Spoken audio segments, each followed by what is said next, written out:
chapter and quiz. Sometimes we'll do more than one chapter for the short ones, and sometimes we'll take maybe more than a week to cover a chapter for the more dense ones. So yeah, get the book.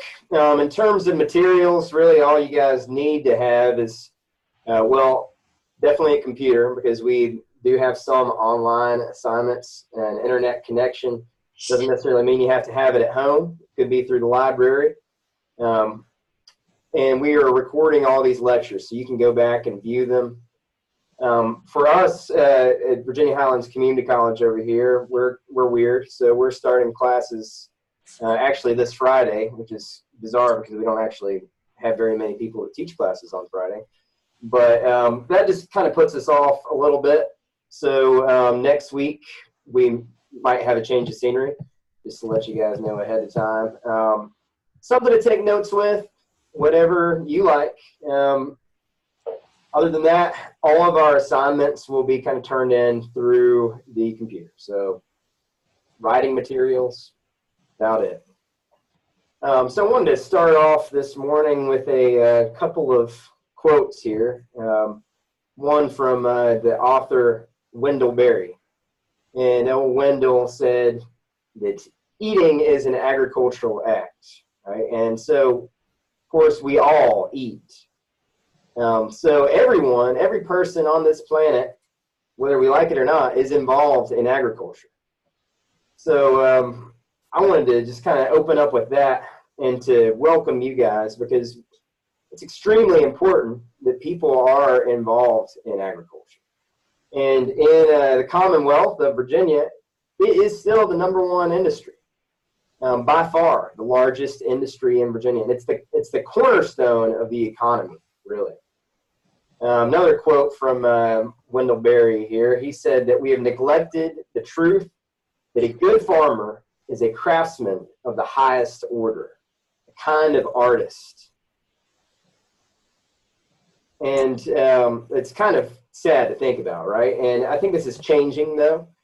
You know, as a nation, maybe even as, you know, many nations around the world, you know, we have kind of, I don't want to say looked down on agriculture, but we haven't held it in as high regard as it should be.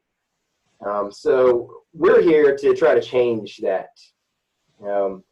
Through some education, of course, but also just through the act of, you know, doing agriculture, being part of it, promoting it, growing crops, producing crops, and just being farmers. You know, so I'm a sucker for quotes here. So another one here for us. This actually comes from a Japanese farmer, Masanobu Fukuoka. Said the ultimate goal of farming is not the growing of crops, but the cultivation and perfection of human beings. So thinking about that, I'm primarily a horticulture teacher over here at Virginia Highlands Community College, kind of on the southwestern part of the state. But I think of horticulture actually as a subset of agriculture, really. Agriculture is the big thing, you know, overall. And horticulture, we like to say, is the art and science of the cultivation of crops and their relationships with people. So really, we're not just growing the crops. We have to figure out a way to relate with people. How do we connect, you know, the plants that we grow or the animals that we produce to a customer, for instance? There's an art and a science involved in that. And really, it's a very complicated and complex process. So I think it's just important to be proud of, you know, who we are, what we do as people involved in agriculture. So more quotes later on. We'll get to that in a second. But first, I want to start off with some introductions, because I really feel like it's important that we know each other to co-create this kind of learning environment. And we'll have some kind of group assignments in the class as well. So I like to take the journalistic approach. So I'm going to ask who, where, when, what, and why. And if you'll kind of give me a second in between each question there, I'm going to take some notes and write down here a little bit about you all. I'll go ahead and start off. So on the who part, my name is Ben Castile, and I am a program coordinator and instructor of horticulture and agriculture here at Virginia Highlands Community College, as well as Southside. So I am from Bristol, Virginia. Any NASCAR fans out there? No, that's probably good. We hate it because the race just came to town, and it, always leaves a big mess. It's a good economic boon, but anyway, that's how a lot of people know Bristol. Our airplane didn't land on your house, did it? Yeah, no, fortunately not. That was actually just down the road in Elizabethton, though. Bill Earnhardt Jr. got in a plane crash. Tom, are you a NASCAR fan at all? No, but I know people that are, so yeah. I retired a few years ago. Our other claim to fame is that we are the birthplace of country music. Any country music fans out there? Some people say Nashville is, but we like to claim Bristol as the birthplace. We used to be country music, yeah. It ain't country music anymore. Right. Anyway. Well, it all started, they had this Bristol Sessions where they recorded in 1927 first country music recordings with the Carter family and all kinds of groups like that. So that's when it was country music, right? Yes. Yeah. So anyway, that's where I'm from. You got the who and the where. I live now in Abingdon, Virginia, which is just a few miles up the road from Bristol. But we're in the Appalachian Mountains, so it's kind of a totally different environment there than where you guys are, which will lead us into something about Virginia later on. We talk a little bit more about the Commonwealth. So when you can share whatever you want to on the when part. I've been here teaching at the community college now. This is my 6th year teaching full time, and kind of went through this long process. I started here at the community college as a student taking horticulture classes. I was in the first graduating class of horticulture back in 2005. And when I finished, I got a degree and I got a raise. I was doing landscaping at the time. I got a $1 raise. So I was making $10 an hour doing being a landscape foreman, which wasn't bad. It was enough to make ends meet. But I desired more. So I ended up going to back to school in Arizona. And I went to Arizona because they had a program in plant breeding. Really interested in plant breeding, but also because I figured if you can learn how to grow plants in the desert, you should be able to grow them anywhere, right? So that's kind of my thinking there. Actually came back here in 2011, lived in Blacksburg for a little bit. Started my master's program and eventually moved back here to farm in Southwest Virginia in the community of Meadowview. So started back here in 2014 is when I started my job here at the community college as the greenhouse manager and then eventually as the program coordinator. All right, so what? And on the what here, you can answer what interests you about agriculture. And maybe try to share something that's maybe a little different than everybody else. For me, I was really interested in the breeding of plants, and I haven't done a whole lot with that since I started working full-time because it takes a lot of time to do that kind of stuff. But I still kind of have this little project going on with breeding beets, which might sound kind of funny, like, why do you care about beets? Well, it seemed like an easy crop to breed because I was looking for a beet that you could have a really good beet root, but also good tops. Because a lot of people at the farmer's market where we used to sell would buy the tops, grind them down into smoothies and stuff. Kind of weird, I know, but That's what they do. So on the what question, what are you interested in? And finally, why?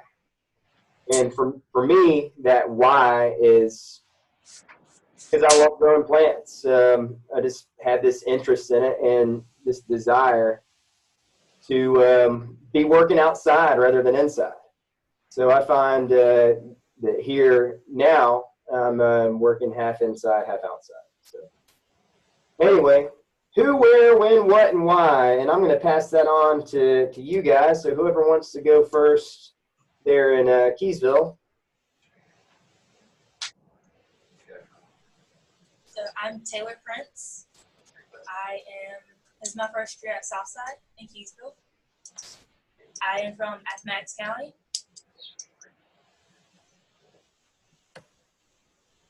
Okay, good. I am interested in embryo transfer in small ruminant animals. And why I'm interested in that is that I think it's important to improve your breeding programs. Definitely, very important. So what small animals are you mostly interested in, Taylor? Sheep. I have a flock of sheep that I raise. Cool. What varieties do you grow currently? I have a rare breed flock of Leicester Longbulls. I have Hampshires, Suffolks, and Dorsets. Cool. So what's the breeding process like there for you with sheep? Is it you just kind of let it happen? You play matchmaker a little bit, or do you do any AI? Or I have not done AI yet. I've been looking into it. I have 2 different rams I've selected prior to bloodlines confirmation, and certain ones I put with at springtime and then fall time for certain lambing crops. awesome. So what do you find is the biggest challenge in sheep production?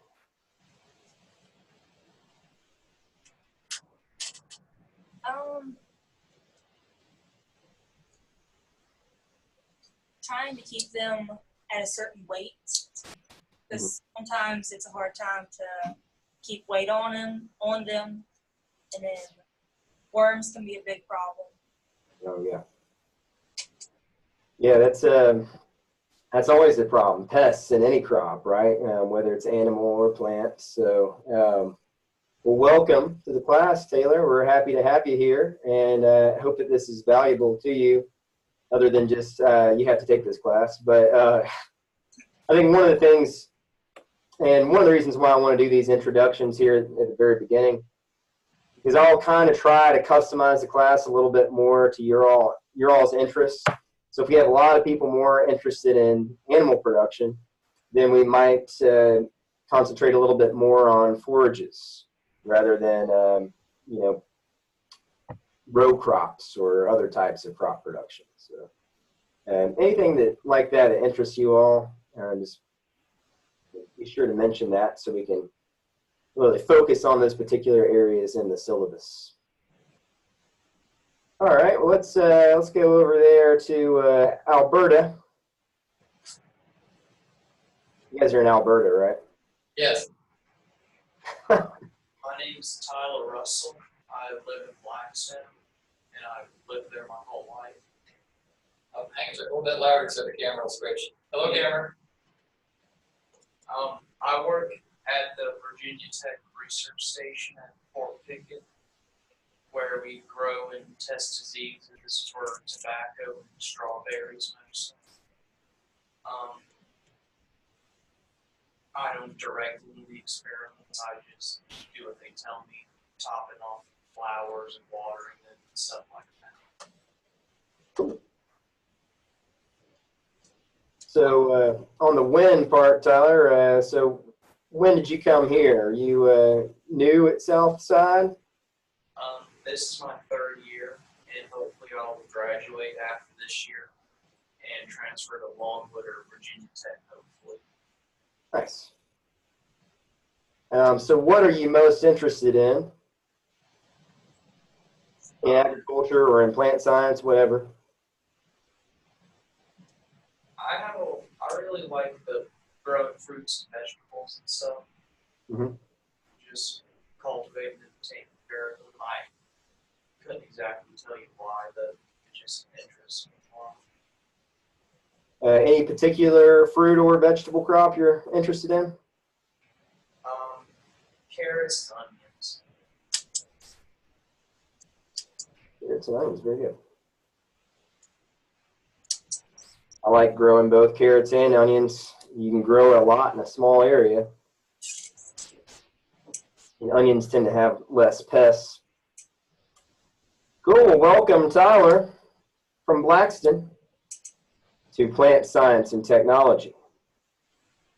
All right, who's next over there? My name is Robert Mayfield. I'm retired law enforcement, and my interest is in starting a goat farm for the purpose of goat milk production, e-commerce. And I'm new to farming. I have a farm. It was retired a number of years ago. It used to be a major commercial hog farm, and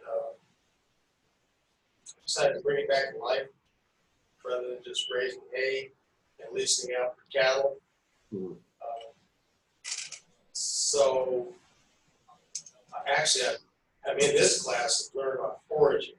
Okay. Plants that might be advantageous or a danger to the animals that I bring on the farm, to the dairy goats. That's why I'm here. I have a background, like I say, in law enforcement. My degree is in criminal justice.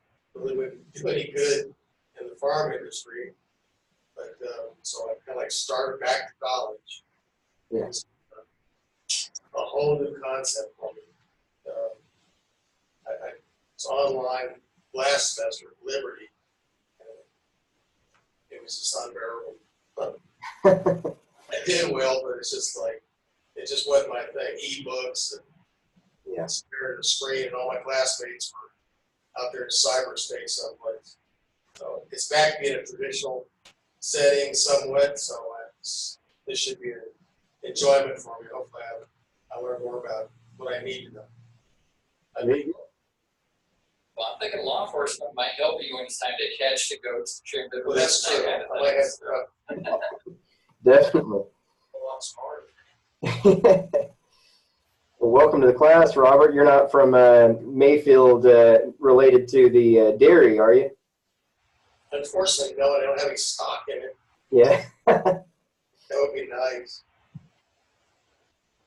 I've actually got quite a bit of family in Athens, Tennessee, where I guess there's a big Mayfield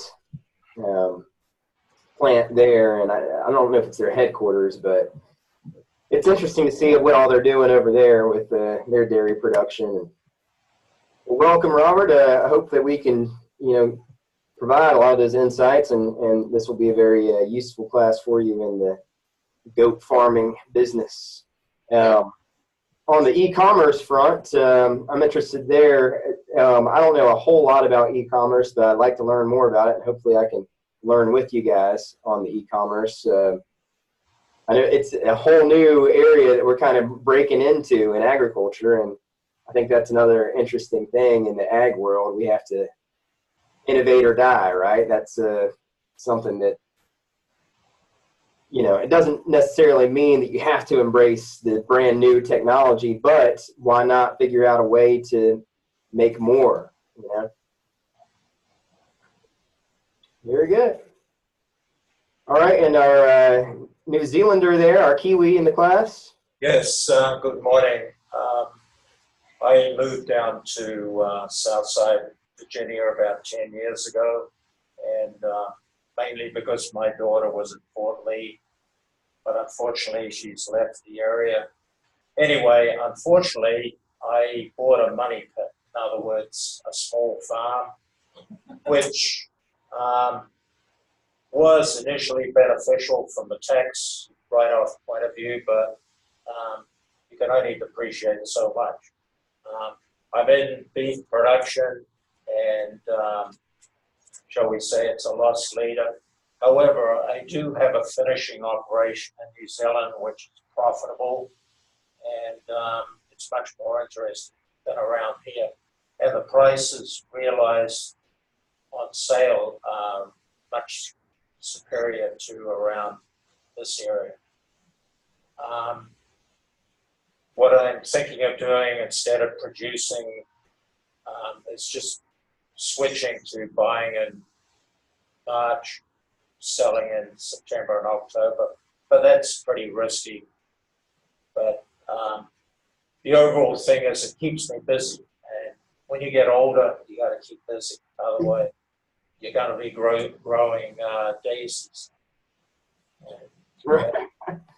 You know what they say about idle hands, right? Yeah, And what was your name again? it's a challenge, but financially, it's just one massive write-off. Yeah. But I figure that if you get maybe 1 or 2 good years out of 10, you know, that's something. But right now, that doesn't look like that's on the cards. Well, it's tough, you know, especially with off weather years, you know, when forage isn't good. It's funny because in the production of animals, a lot of animal farmers find that you're really a grass farmer in many ways, you know, or as you mentioned there, a steward of the soil. You know, you got to keep that first and then get your forage up. And it can be tough.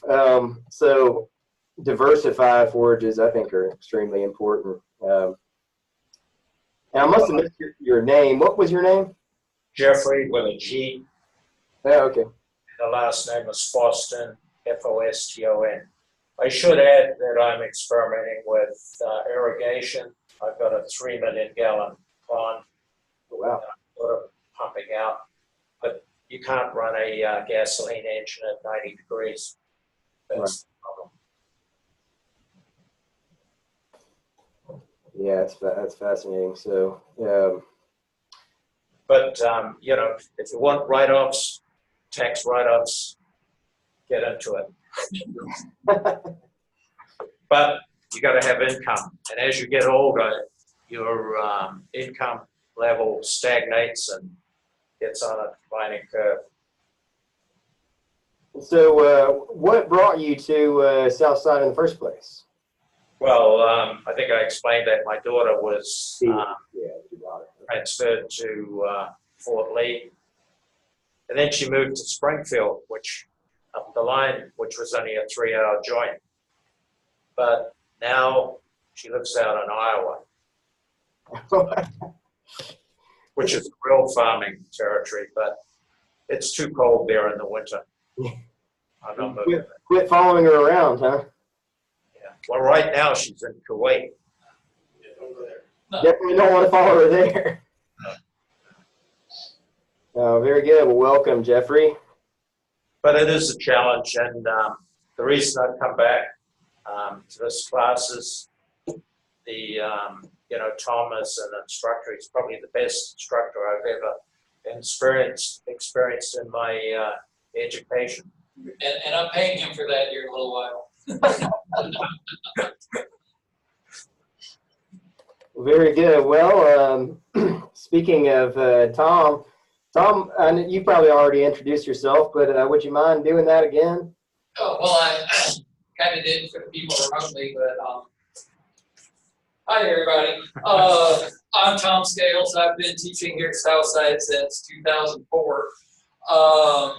I live on a beef cattle farm that is, it's a 242-mile round trip for me to get from the farm to here and back home.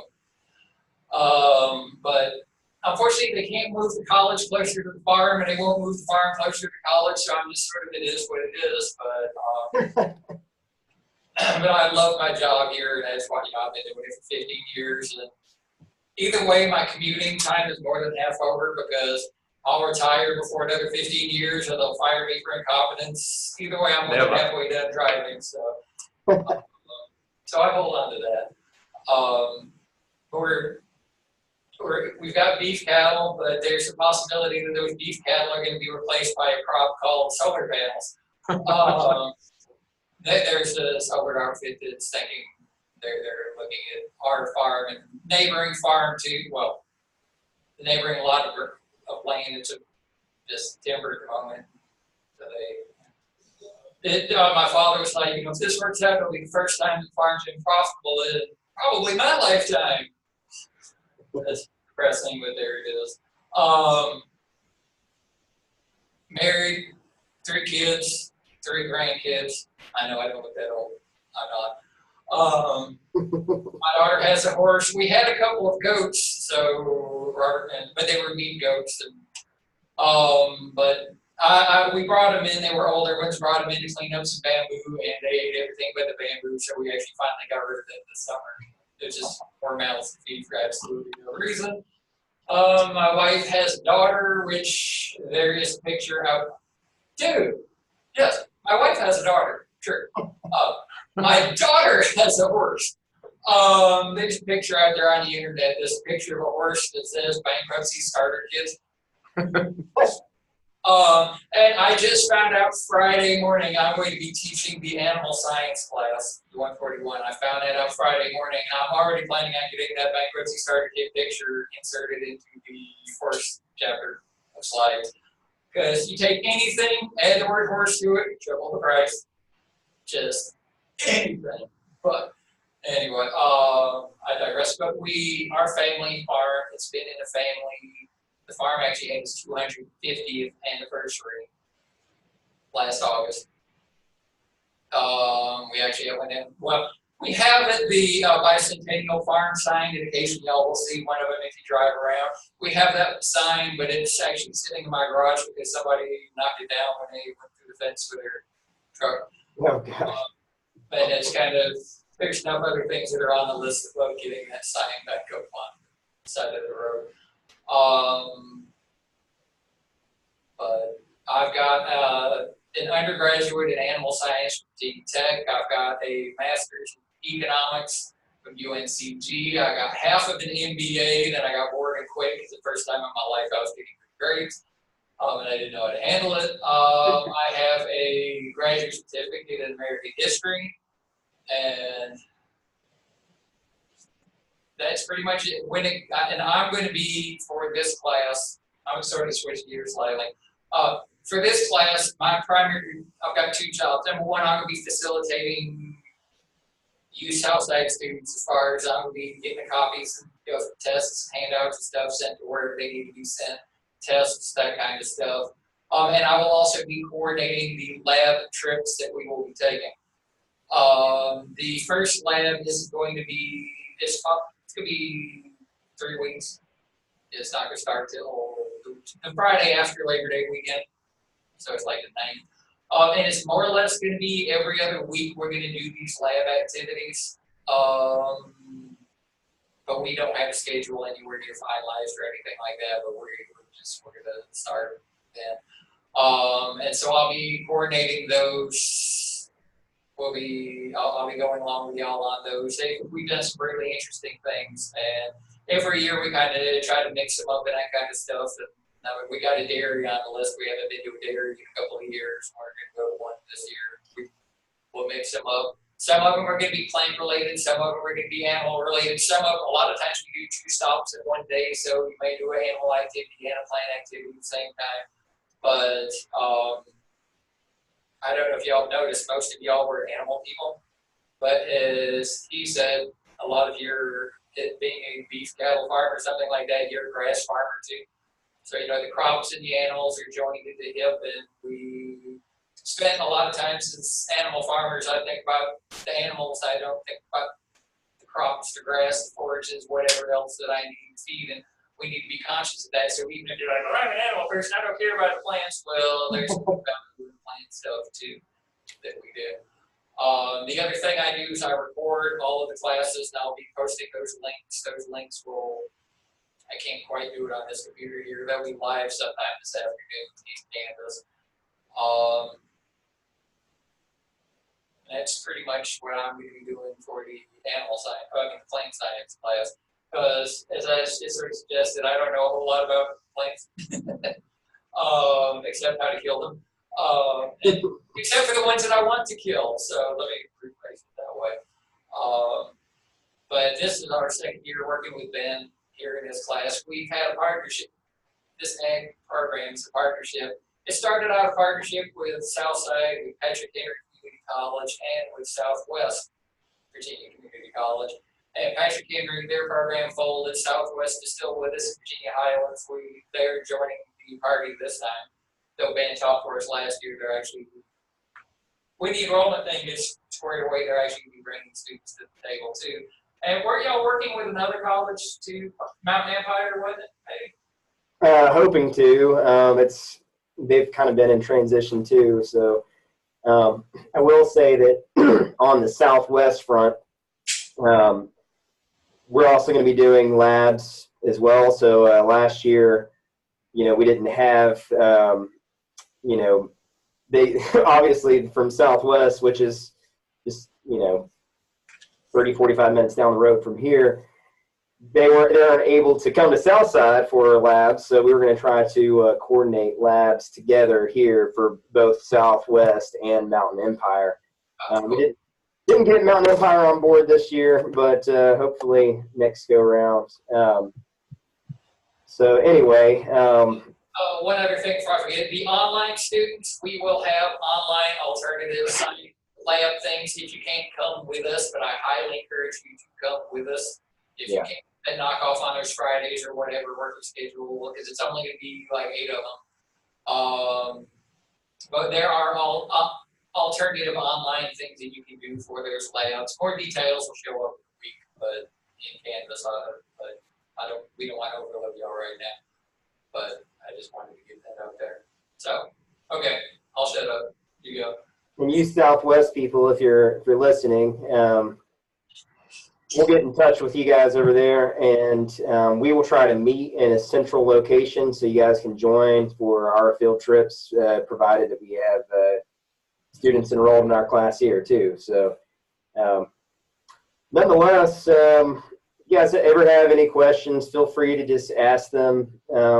Interrupt the lecture, that's fine. I mean, it's formal, but yet it's also somewhat informal. We want to make sure that you guys get out of it what you need. So please ask questions. And, we are, even though we're, connected for many miles apart, we do have this kind of traditional in-class aspect. So we can have discussion. We want to encourage that.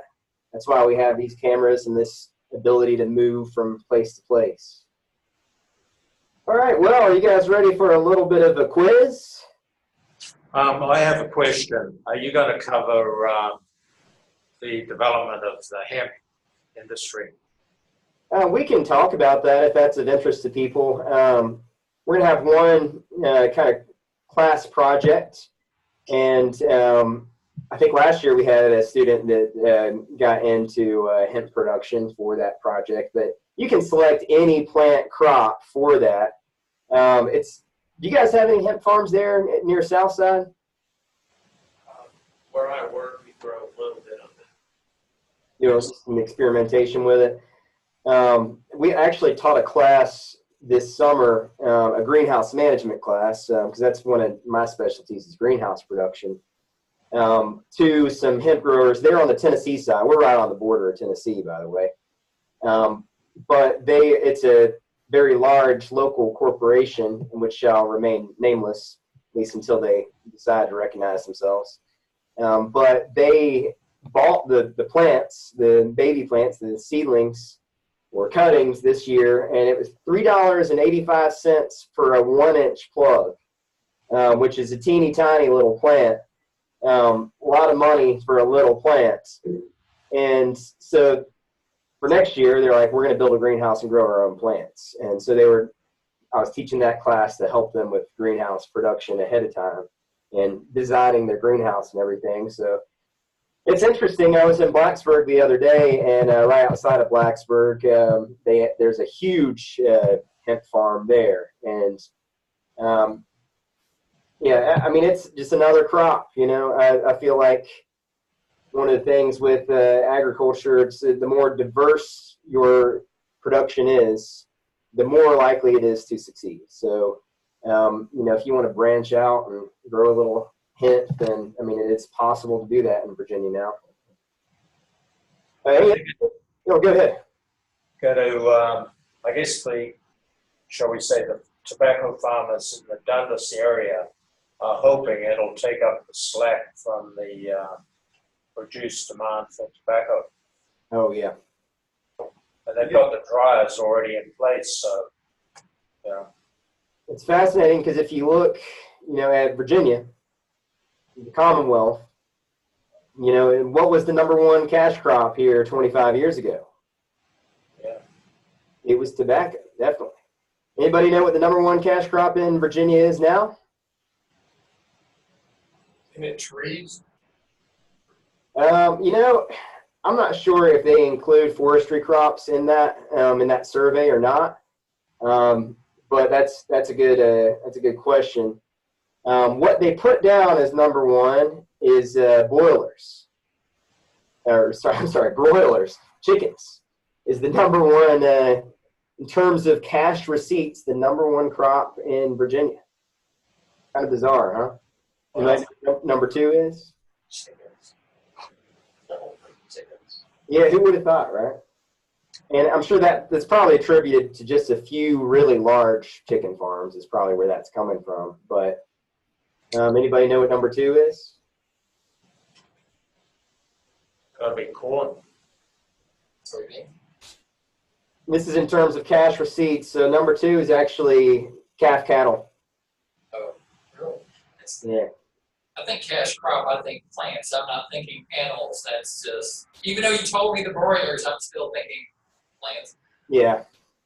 Yeah, and well, I guess let's see. In terms of plant crops, we actually don't get to plants until we get to #5. I mean, other than the fact that, you know, grass is part of it and all of those. So I'll send this to Tom because right now I don't have your all's email addresses yet, but it's a little Virginia Department of Agriculture and Consumer Services facts and figures brochure, and they try to put this out every other year. And the top 5 have actually remained the same, which is interesting. #1 is broilers with about $875 million in cash receipts. #2 is cattle and calves with $462 million. So quite considerably less than the broilers. #3 is dairy products. #4 is turkeys. And #5 is greenhouse and nursery crops, which they include all kinds of stuff in there. It's basically horticulture, you know, everything included in horticulture. They also include mushrooms in there and some kind of more field crops like sunflowers, rye, and sorghum. Interesting. Yeah, so those are the top 5 in Virginia as it is right now. Anybody want to guess how much land in Virginia is covered with agriculture?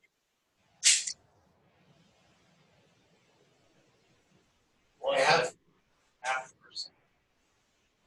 Close. It's 1/3, about 33% of the land in Virginia is covered in agriculture land. Now, another third of that is covered in forest land, and a considerable amount of that forest land is private. So that means that if you're counting forestry and agriculture together, which I mean, in many reasons we should because it's a similar process, right? But if you're looking at them both together, then it is about half the land in Virginia. So that is private production.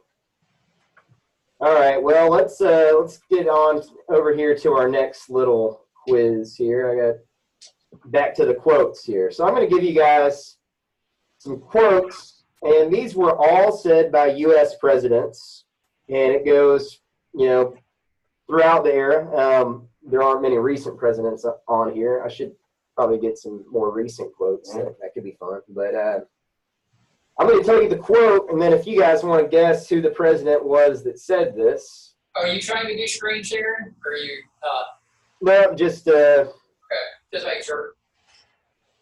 I guess I could share it, but then I'll give you the answer too. So Don't ever surprise you don't have to share it. I guess you guys probably get tired of looking at me, huh? Anyway, first quote from a U.S. president: agriculture is the most healthful, most useful, and most noble employment of man. Who said that? FDR. Good guess. I'll give you a hint though. This is in chronological order. First quote comes from George Washington. the first president, George Washington, said that agriculture is the most helpful, most useful, and most noble employment of man. Anybody ever visited his old farmstead, Mount Vernon? Long time ago. Yeah, same here. It's been a long time, but there's a lot of neat stuff going on over there at Mount Vernon. They say it's one of the first greenhouses in the country. Actually was built by him. I don't know if I would call it a greenhouse because there's brick in between these large windows. But nonetheless, yeah, George Washington, one of our founding fathers. All right, next quote. Agriculture is our wisest pursuit because it will, in the end, contribute most to real wealth, good morals, and happiness.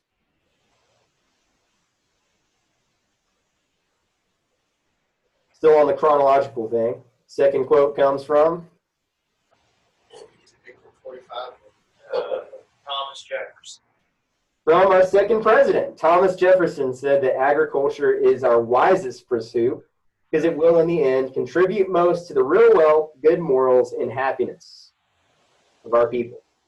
So it's kind of funny because we have really optimistic quotes here at the very beginning. And if you think of our founding fathers, they wanted us to be a nation of independent farmers, basically.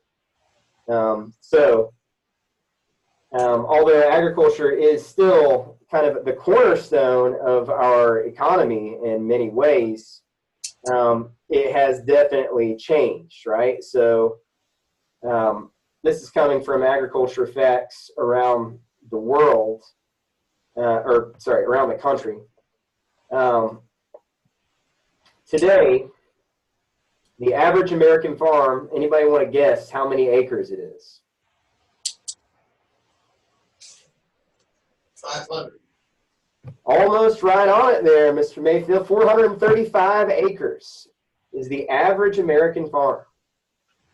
The kind of crazy for me to think about, especially because in the U.S., about 99% of the 2.1 million farms in the U.S., coming from the USDA there, 2.1 million farms, about 99% of those are family-owned farms. And the average one is 435 acres. How big are your all's farms? 208. 640. Yeah. Well, 125.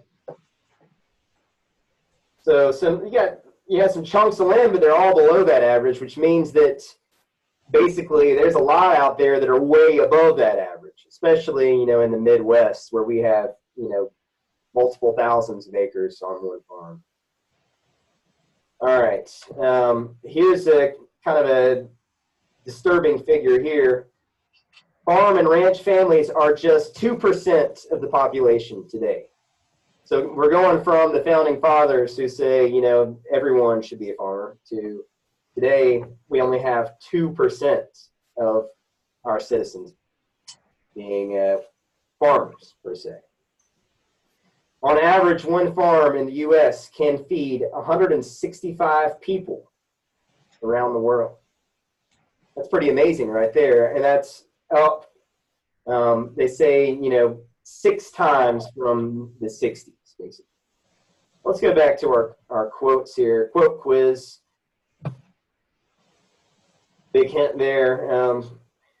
The farmer is the only man in our economy who buys everything at retail, sells everything at wholesale, and pays the freight both ways. It's true.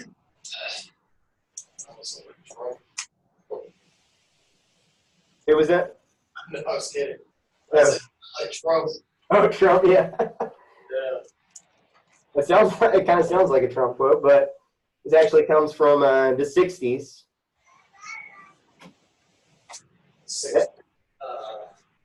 Kennedy? JFK said that the farmer is the only man in our economy who buys everything at retail, sells everything at wholesale, and pays the freight both ways. Okay, last one. This is kind of another humorous and somewhat depressing quote, but farming looks mighty easy when your plow is a pencil and you're 1,000 miles from the cornfields.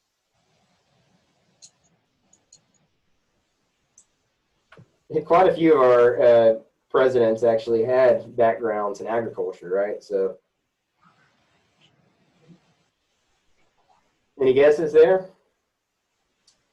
Clinton. No, this actually came from Dwight D. Eisenhower. So, Okay, so you went out of chronological order. That's I went out of chronological order there. Can't pull the history guy, right? Yeah, Carter. All right, guys. Well, that's it for our quiz of the day. We only have 2 minutes left here, so you guys have any questions, comments, or concerns, or anything you want us to consider before we get this syllabus published and put out to you? Yeah, as to the field trips, the labs, will that coincide with animal science? Yes, yeah, we don't enjoy it. Okay, so we. Because most everybody's in both classes. Okay. Oh, yeah. Like sure, no. Oh, yeah, no. I'm evil, but not No evil. Fridays. Yeah. Or we're not calling out to your farm, right? No. We can travel for it. No, but We get we. mileage? Yeah. No, I wish. You ran up your tax. 2 No. classes, 1 lab. You can only write off your taxes after you go from work to somewhere else for work, but just the government is, you gotta drive to work, whether it's 1 mile or 100 miles. Your commute to work is on you. You gotta love it. But in your case, if you're here and go to Yeah, Kiesel, Yeah, if Then I'm you here to could go to deduct Keysville, then they pay me. If I'm here to go to Emporia, they'll pay me. If I took my vehicle and we go to the state fair, then they pay me for that, but it is what it is.